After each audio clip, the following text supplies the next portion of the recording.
Cárcere da alma, uma reflexão sobre os efeitos colaterais das decepções da vida. Cárceres ou cárcere da alma. Capítulo 24 de Lucas, verso 13, diz assim: Naquele mesmo dia, 2 discípulos estavam indo para uma aldeia chamada Emaús, que ficava a uns 10 quilômetros de Jerusalém. Iam conversando a respeito de tudo o que tinha acontecido. Enquanto conversavam e discutiam, o próprio Jesus se aproximou e ia com eles. Porém, os olhos deles estavam como que impedidos de reconhecer. Então ele lhes perguntou: O que é que vocês estão discutindo pelo caminho? E eles pararam entristecidos. Um, porém, chamado Cleopas, respondeu: Será que você é o único que esteve em Jerusalém e não sabe o que aconteceu lá nesses últimos dias? Ele lhes perguntou: Do que se trata? Eles explicaram: Aquilo que aconteceu com Jesus, o Nazareno, que era profeta, poderoso em obras e palavras diante de Deus e de todo o povo. E como os principais sacerdotes e as nossas autoridades o entregaram para ser condenado à morte e o crucificaram. Nós esperávamos que fosse ele quem havia de redimir Israel. Mas depois de tudo isso, já estamos no 3º dia desde que essas coisas aconteceram. É verdade também que algumas mulheres do nosso grupo nos surpreenderam indo de madrugada ao túmulo e, não achando o corpo de Jesus, voltaram dizendo que tinham tido uma visão de anjos, os quais afirmam que ele vive. De fato, alguns dos nossos foram ao túmulo e verificaram a exatidão do que as mulheres disseram, mas não o viram. Então ele lhes disse: Como vocês são insensatos e demoram para crer em tudo o que os profetas disseram. Não é verdade que o Cristo tinha de sofrer e entrar na sua glória? E começando por Moisés e todos os profetas, explicou-lhes o que constava a respeito dele em todas as Escrituras. Quando se aproximaram da aldeia para onde iam, ele fez menção de passar adiante, mas eles o convenceram a ficar. E eles disseram: Fica conosco, porque é tarde, e o dia já está chegando ao fim. E entrou para ficar com eles. E aconteceu que, quando estavam à mesa, ele pegou o pão e o abençoou. Depois partiu o pão e o deu a eles. Então os olhos deles se abriram e eles reconheceram Jesus. Mas ele desapareceu da presença deles. Que palavra poderosa! Que palavra linda é esse fragmento do Evangelho do Senhor Jesus Cristo. Que coisa linda! Meus irmãos, eu disse para vocês agora há pouco que essa mensagem ela está fervilhando na minha cabeça, porque eu tenho pensado nela há uns 2 dias, mais ou menos, porque existe algo que tem ocorrido no coração do homem há muitos séculos, e que tem formado uma espécie de sedimento na alma de todas as pessoas, que é aquilo que a gente chama vulgarmente de decepção. As pessoas se decepcionam e me parece que cada decepção que nós vamos enfrentando durante a vida vai encontrando um lugar especial na nossa alma. Algumas vezes, por alguma razão que eu ainda não consegui perscrutar e descobrir, as decepções até ajudam algumas pessoas a desenvolverem um senso de autojustiça, um senso de altruísmo, de força, que ultimamente a psicologia tem chamado de resiliência. Tem pessoas que saem das suas decepções melhores do que entraram. Tem pessoas que depois de passarem por uma grande decepção, saem daquele momento com muito fôlego, com muita força e conseguem correr muito mais do que corria antes, consegue cantar mais do que cantava, consegue amar mais do que amava. Mas essa não é a regra. A verdade é que algumas pessoas desenvolvem resiliência e outras não. O fato, a verdade, o que ocorre é que a grande maioria das pessoas, por séculos, tem se entregado a uma força extremamente destruidora, que é a força de uma decepção maltratada. Sim, porque eu estou considerando a possibilidade de alguém tratar aquela decepção e sair melhor. Mas a verdade é que as decepções, elas não estão no campo só da vida física do homem. Eu quero dizer, isso não diz respeito só a physis, não é só aquilo que a gente pode pegar, não é no relacionamento do corpo com o mundo físico que as pessoas se decepcionam. Há também muitas decepções metafísicas. Pessoas que se decepcionam no campo das emoções, nos relacionamentos, na abstração dos fatos, dos sentimentos. E há também aquelas decepções que são geradas, produzidas e vivenciadas no mundo espiritual. Pessoas que se decepcionam com Deus. E aí eu já começo dizendo sobre este ponto, que depois do pecado no Jardim do Éden, depois dessa peste perniciosa que nos alcançou, via de regra, nós produzimos e potencializamos muito as nossas decepções. E eu digo isso nos 3 âmbitos. Eu digo isso no corpo, eu digo isso na alma e eu digo isso no espírito. Por suposto que Deus, em sua infinita sabedoria, jamais prometeria ao homem algo que ele não cumpriria e, portanto, geraria decepção.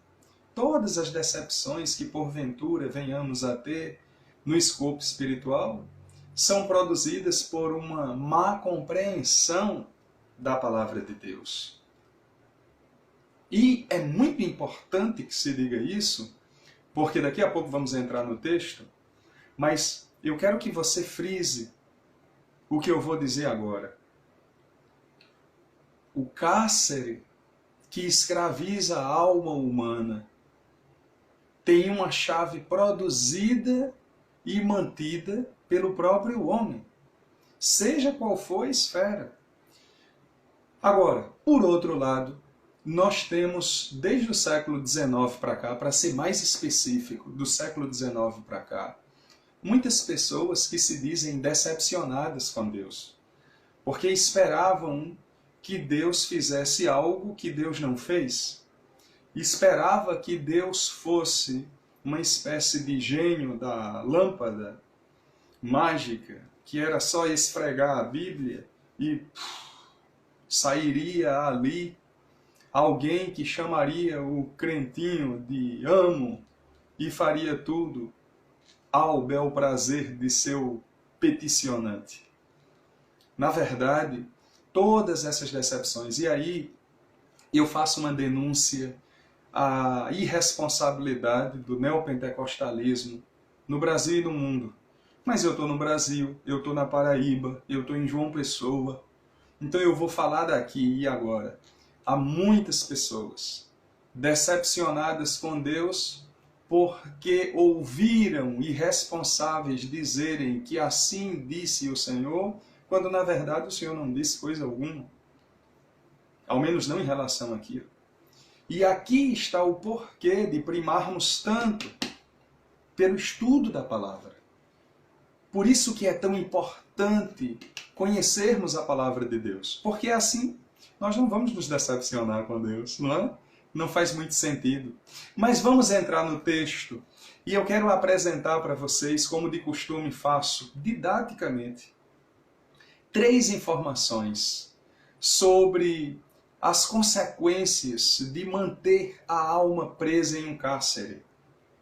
as consequências de nutrir efeitos colaterais das decepções, sejam em que âmbito for. Eu falei em 3 âmbitos aqui, né?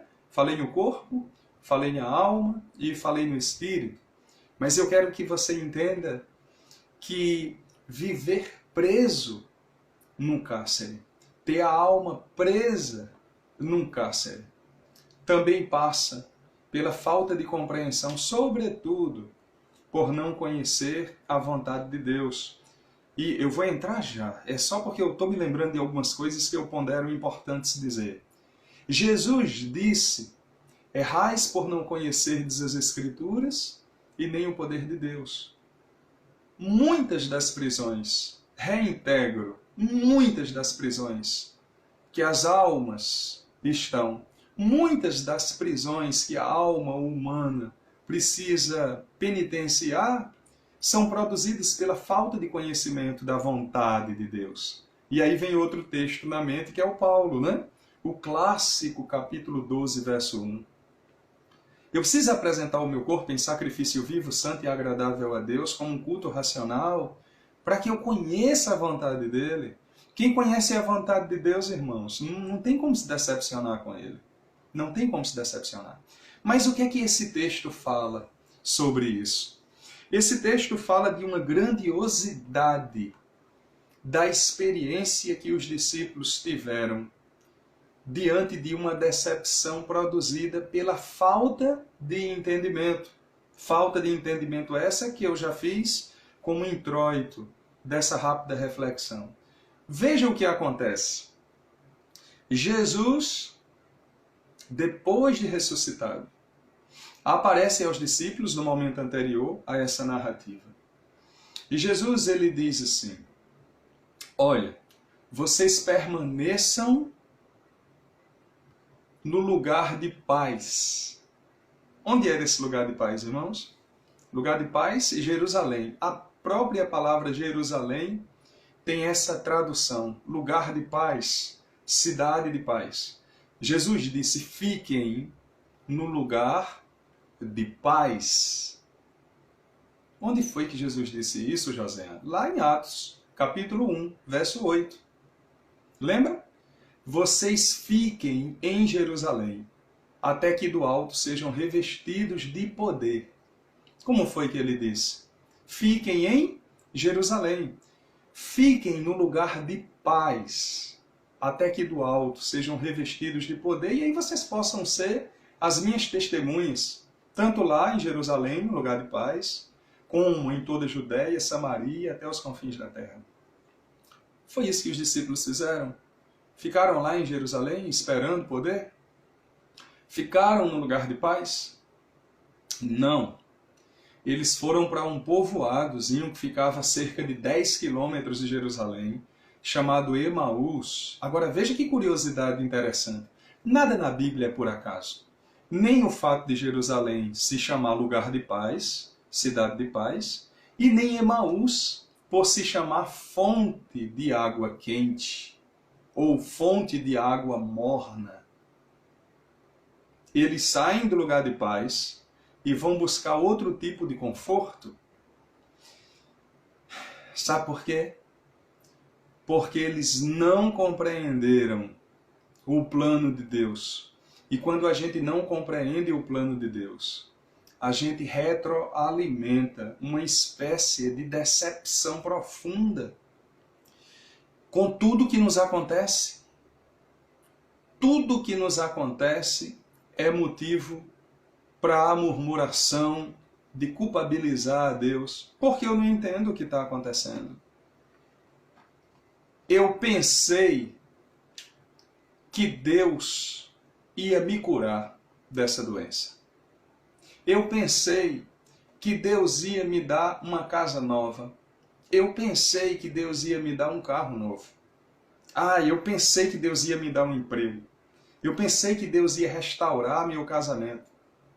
Todas essas coisas são importantes, por suposto, mas a vida de comunhão com Deus não pode se limitar a isso, porque se limita a isso, vai gerar uma má compreensão do plano de Deus. E você vai sair do lugar de paz para procurar outra fonte termal, outra fonte morna, outra fonte quente, outra fonte de conforto. Sabe o que aconteceu aqui, exatamente nesse momento? Coloque seus olhinhos aí no verso 14. Iam conversando a respeito de tudo que tinha acontecido. Já perceberam como é que uma vaca fica ruminando? Vocês sabem que a vaca ela fica comendo, regurgitando e comendo de novo, né? E eu até já ouvi uma analogia muito boa que a gente devia fazer isso com a palavra de Deus. Ficar comendo, regurgitando e pensando e comendo de novo e fazendo digestão de novo. Mas sabe que quando a gente está retroalimentando uma decepção, quando Deus não é o gênio da lâmpada, sabe o que é que a gente faz? A gente fica ruminando, repetindo, mas é o nada. A gente fica repetindo, é a amargura, é alimentando a amargura e polindo a chave do cárcere que torna a alma tão amargurada. Os discípulos, eles iam discutindo sobre o assunto. E sabe, quando a gente fica discutindo aquele assunto que nos faz mal e fica repetindo e repetindo e repetindo, nem entendeu ainda. Deus ele já fez o milagre acontecer. Jesus já havia ressuscitado, já tinha vencido a morte, já estava tudo garantido. Mas por não entenderem o agir de Deus, só reclamavam, patrocinavam a força do cárcere de suas almas. E a Bíblia diz que Jesus se aproximou deles. Imagina só, você está super amargurado. Jesus se aproxima de você e você simplesmente nem percebe que ele se aproximou. Sabe por quê? Porque existem coisas que acontecem com o ser humano que o tornam insensível à presença de Deus. Deus ele está presente, ele se faz presente, ele chega junto. Você muitas vezes diz, eu estou aqui agoniado, eu estou me sentindo perdido, Deus não fez o que eu esperava que ele fizesse, e Deus está ali, pertinho de você, meio que puxando o assunto. Mas você está tão amargurado e está polindo tanto essa amargura para garantir que a sua alma continue presa, que você não percebe que ele se aproximou. É exatamente isso que acontece. A Bíblia diz que enquanto conversavam e discutiam, o próprio Jesus se aproximou. Esse é um efeito colateral terrível da amargura. É um efeito colateral terrível de uma decepção. E aí eu quero abrir um espectro sobre decepções. Há pessoas que culpam a Deus por suas decepções pessoais. Deus deveria ter agido e Deus não agiu. Deus deveria ter livrado e Deus não livrou. Deus deveria ter feito e Ele não fez. Me permita dizer para você, você não entendeu o que Deus fez. E é por isso que você está tão chateado. Mas se você tentar só um pouquinho perceber a presença de Deus, só um pouquinho, você verá que o que Ele fez é melhor do que o que você poderia pedir. A palavra de Deus diz que Ele faz infinitamente mais tudo aquilo que pedimos ou pensamos. Infinitamente mais. Talvez você esteja assim, sem perceber a presença de Jesus, exatamente porque você está alimentando uma falta de compreensão do que Deus fez. E você está recebendo como efeito colateral dessa decepção, essa alma amargurada e presa num cárcere. Veja o que ocorre aqui. A Bíblia diz que Jesus perguntou Do que vocês estão falando? E olha só o que Cleópatra responde. Ele diz assim, será que você é o único que esteve em Jerusalém e não sabe o que aconteceu lá nos últimos dias?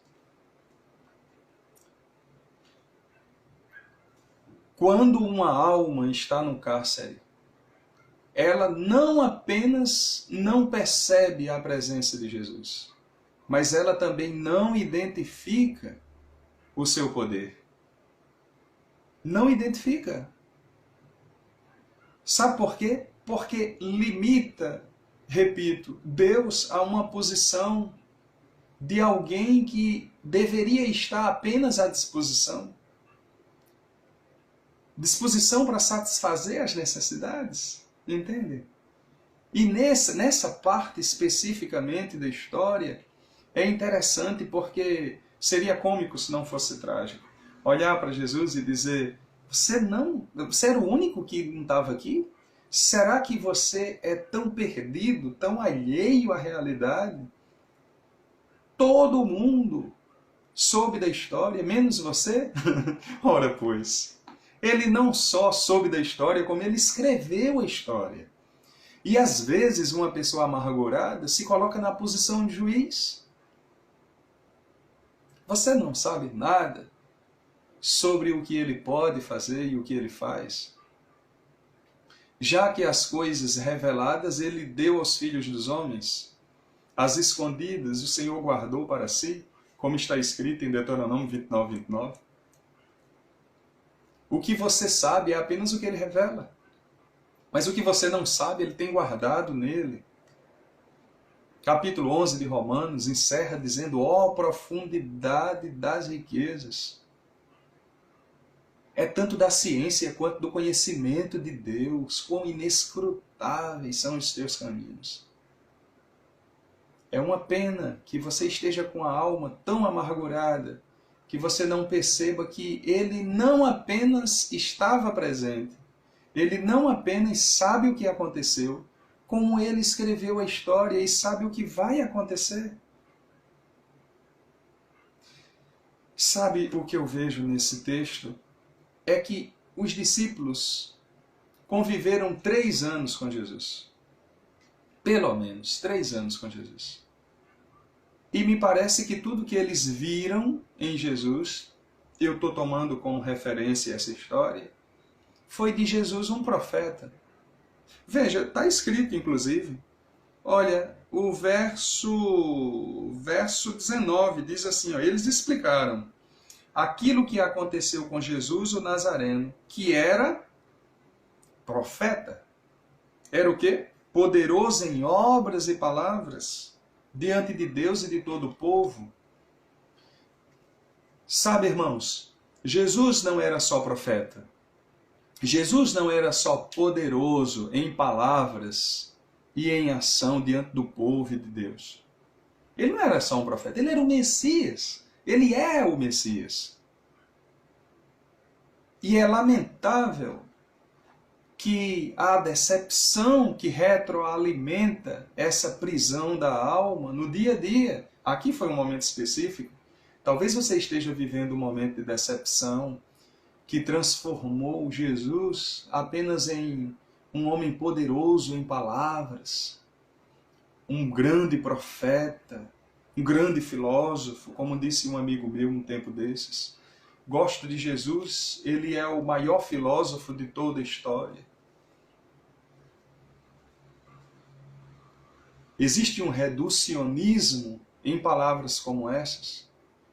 Ele até era profeta, era poderoso em palavras, poderoso em obras, diante de Deus dos homens, mas ele era muito mais do que isso.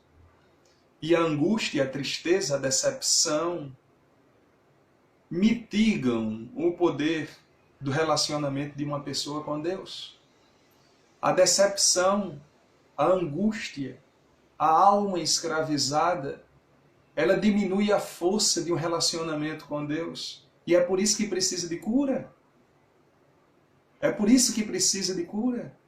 É por isso que o salmista diz, esperei com paciência no Senhor, Ele se inclinou para mim e ouviu o meu clamor. me tirou de um charco de lodo. Olha que testemunho lindo. Você precisa entregar sua alma para uma experiência assim, para expurgar de vez essa angústia que escraviza tanto você e que lhe obriga a ver Jesus apenas como um profeta, apenas como um poderoso em Deus, apenas como um Deus distante, que não se importa com você, ou se importa tem seus próprios planos. É verdade, nisso você tem razão. Ele tem seus próprios planos. Agora eu tenho uma novidade boa para você. Os planos dele são melhores do que os seus. Os planos de Deus são melhores, maiores que os seus. Trate essa decepção de maneira que a sua alma, nessa noite, saia do cárcere, para que você veja Jesus não como poderoso em Deus, mas o próprio Deus que se fez carne, habitou entre nós, cheio de graça e de verdade. Que coisa linda esse texto! Que coisa linda! Sabe o que é que acontece? Se você alimenta uma decepção, se você alimenta uma angústia, se você escraviza a sua alma no ciclo vicioso de autodestruição e de autossabotagem, você vai começar a aumentar o poder do homem e diminuir o poder de Deus. Aí, eu acho que não existe quase nada de ruim que ocorra com um crente ao viver esse ciclo destrutivo. É quando, por conta das angústias, das decepções, das amarguras da vida, alguém passa a valorizar mais o poder humano do que o poder de Deus. Onde é que está isso no texto? Está aqui, estou inventando não, está aqui, ó. Verso 20, leia aí, Lucas capítulo 24, verso 20. Olha a argumentação do discípulo. E como os principais sacerdotes e as nossas autoridades o entregaram para ser condenado à morte e o crucificaram. É tão patético. Como os principais sacerdotes e as nossas autoridades. Presta atenção. Sacerdote humano nenhum, autoridade humana nenhuma tem força, poder suficiente para determinar a história que Deus começou escrevendo com a sua caneta. Sabe por quê? Jesus foi crucificado porque ele quis ser crucificado. Jesus foi morto porque ele quis ser morto, por amor de nós, como está lá em João capítulo 3, verso 16. Deus amou o mundo de tal maneira que deu seu Filho unigênito, para que todo aquele que nele crê não pereça, mas tenha vida eterna. Havia, sempre houve e sempre haverá um plano de Deus que a mente humana não pode entender em sua completude.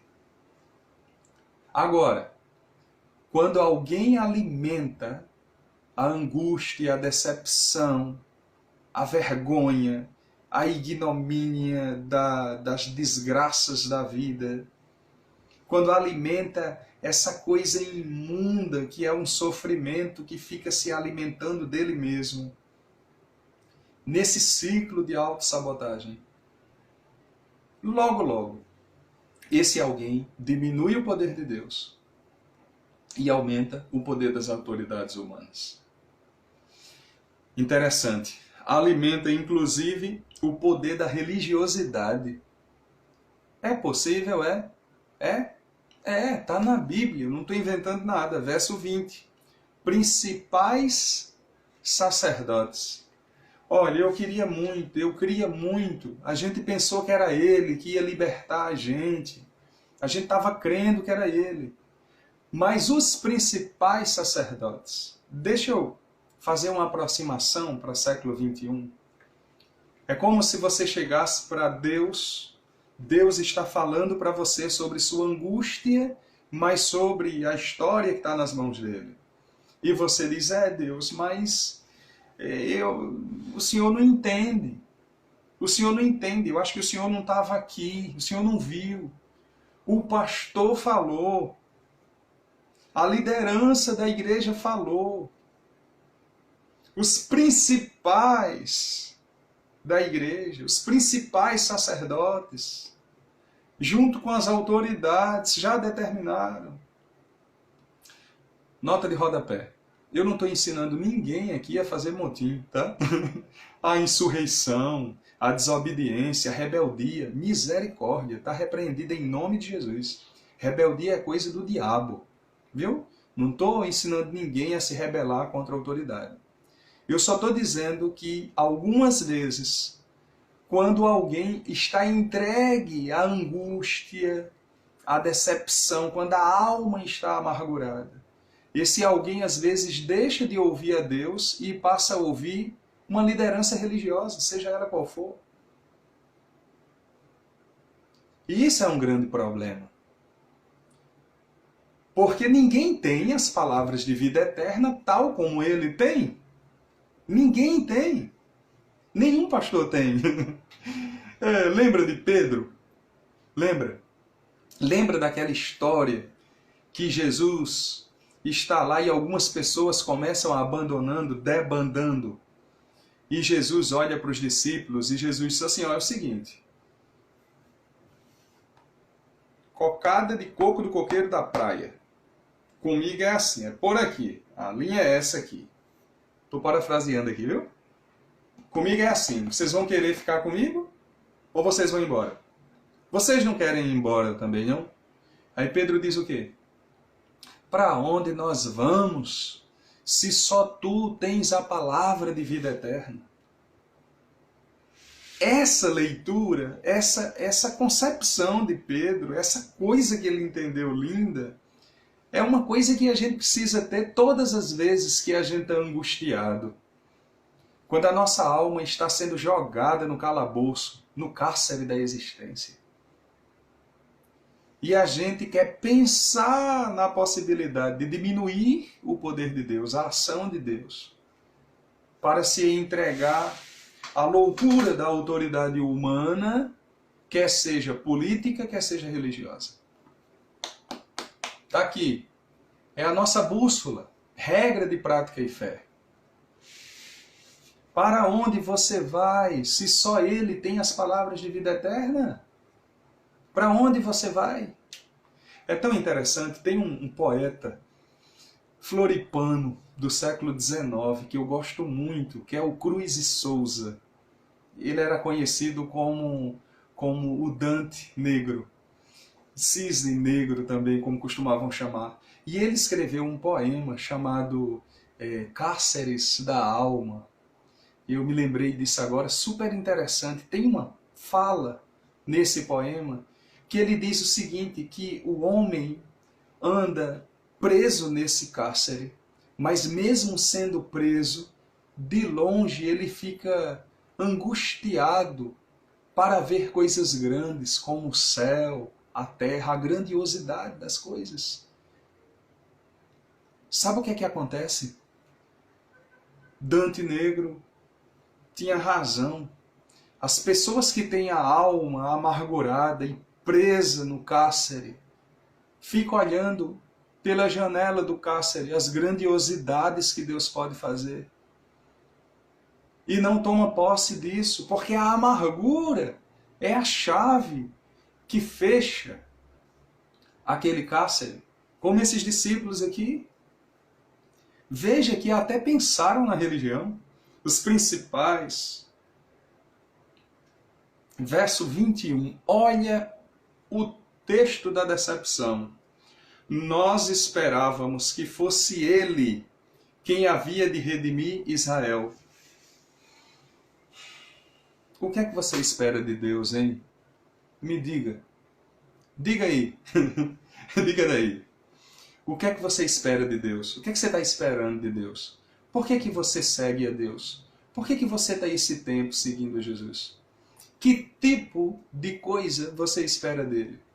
Você espera, como os discípulos, que ele resolva um problema de ordem política, Sim, redimir Israel aqui, nota de rodapé, era livrar Israel do jugo dos romanos. O que é que você espera? Que Deus livre você de algum tipo de jugo político, social, comunitário?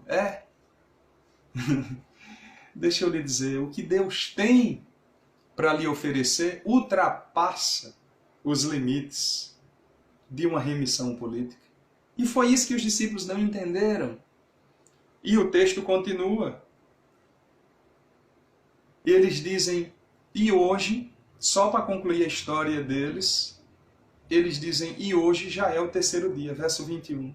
Por que eles disseram isso? Porque fazia parte da cultura judaica, do tempo, da época, a ideia de que até o terceiro dia as almas, a alma de uma pessoa, ela ficava ali perto do corpo, até 3 dias. Depois do terceiro dia, ela era assunta ao céu. Então eles disseram, bom, até o terceiro dia dá para esperar. Agora passou do terceiro dia e ele já foi embora. E eles dizem assim, nós esperávamos, mas olha a interjeição, mas, porém, contudo, entretanto, todavia, muito embora, depois de tudo isso que nós queríamos tanto, já estamos no terceiro dia desde que essas coisas aconteceram.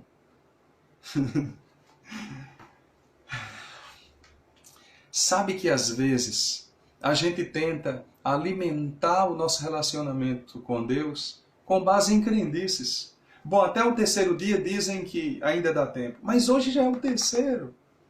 E se você continua o texto, eles vão dizer, tudo bem, é bem verdade que as mulheres foram lá no sepulcro e ele não estava lá. Eu imagino Jesus olhando para eles, né? Jesus assim, como foi? Você sabia? A gente estava esperando, mas hoje é o terceiro dia. Aí Jesus, não aconteceu nada não depois disso. Não, aconteceu. As mulheres foram lá e ele não estava lá. O sepulcro estava vazio. Aí Jesus, E tipo assim, aconteceu mais alguma coisa? Aí, sim, aconteceu. Outros discípulos foram lá e constataram que realmente... Ô bando de abigó. Ó o que Jesus diz aqui, ó. Verso 23. E não achando o corpo de Jesus, voltaram dizendo, tinham uma visão de anjos, os quais afirmaram que ele vive. De fato, alguns dos nossos foram no túmulo e verificaram a exatidão que as mulheres disseram. Então ele lhes disse, Jesus disse, como vocês são insensatos e demoram para crer em tudo que os profetas disseram. Aí Jesus deu uma aula da história. O texto diz que Jesus ensinou aos discípulos, rememorou toda a história, desde os profetas até a chegada dele. Vocês pensam que eles ainda assim reconheceram Jesus? Ainda não. Sabe o que é que isso quer me dizer? Que quem está com a alma presa no cárcere das decepções da vida, até ouvem a mensagem, até ouvem as pregações, até acompanham pastores no Instagram, no Face, no Twitter, seja lá no que for, vai na igreja, compra livro e lê. Mas tem pessoas que estão no ciclo tão forte de autossabotagem por conta dos efeitos colaterais das decepções, que por mais que ouçam a história, não vão entregar a chave do cárcere da alma. Os discípulos não entregaram. Agora veja que coisa linda. Isso aqui é a pepita. É a coisa linda desse texto. A Bíblia diz que quando eles iam chegando no destino deles, lá em Emaús, lá na vila, Jesus fez um charme, né? Jesus fez que vai. Eu vou, tá certo, vocês me atualizaram das informações. Tá certo, eu tô indo. Aí diz assim, verso 28, diz assim, Quando se aproximaram da aldeia para onde iam, ele fez menção de passar adiante. Eu estou indo. Eu estou indo. Aí, verso 29. Mas eles o convenceram a ficar. Olha. Sabe, irmãos, isso aqui me lembra uma coisa muito profunda. É que... Segura essa aí, segura. Se você não ouviu até agora o que eu disse, preste muita atenção no que eu vou lhe dizer. Quem tem negócio com Deus, quem tem negócio com Jesus, pode passar um tempão com a alma presa no cárcere. Pode, é possível, é perfeitamente possível. É possível que alguém que tenha negócio com Jesus não o reconheça, porque está tão triste que se auto-sabotou. É possível que valorize as coisas humanas, a força da religião, valorize uma força política. Mas chega um momento, quem é de Deus? Chega um momento que diz assim, Senhor, não vai embora. Fica, Senhor. Já se faz tarde. Foi exatamente o que eles disseram. Sabe o que é que você precisa fazer para se livrar dos efeitos colaterais dessa decepção que te acompanha há tantos anos? Sabe o que é que você tem que fazer? É dizer para ele, fica, Senhor, já se faz tarde. Como diz a canção, tens meu coração para pousar. Faz em mim morada permanente. Fica, Senhor. Fica, Senhor. Meu Salvador. Talvez você esteja vivendo uma caminhada não de 10 quilômetros, mas de 10 anos. Talvez há muito tempo você esteja caminhando com Jesus. Caminhando. E não consegue identificar o que Ele está lhe dizendo. Não consegue se livrar dessa angústia. Mas você tem coisa com Deus, você é de Deus. Eu falei lá no início que há pessoas que saem da decepção destruídas e há pessoas que saem fortes e resilientes. Aqueles discípulos ficaram resilientes. E a prova disso é que nós temos toda a história escrita, registrada por eles. Registrada por eles.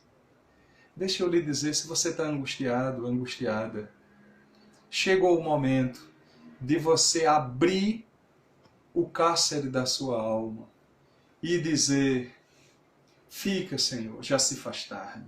Tens o meu coração para pousar. E pode ser, não se decepcione, por favor. Talvez, mesmo depois de dizer isso, você ainda não tenha a plenitude do conhecimento da presença dele, como eles não tiveram.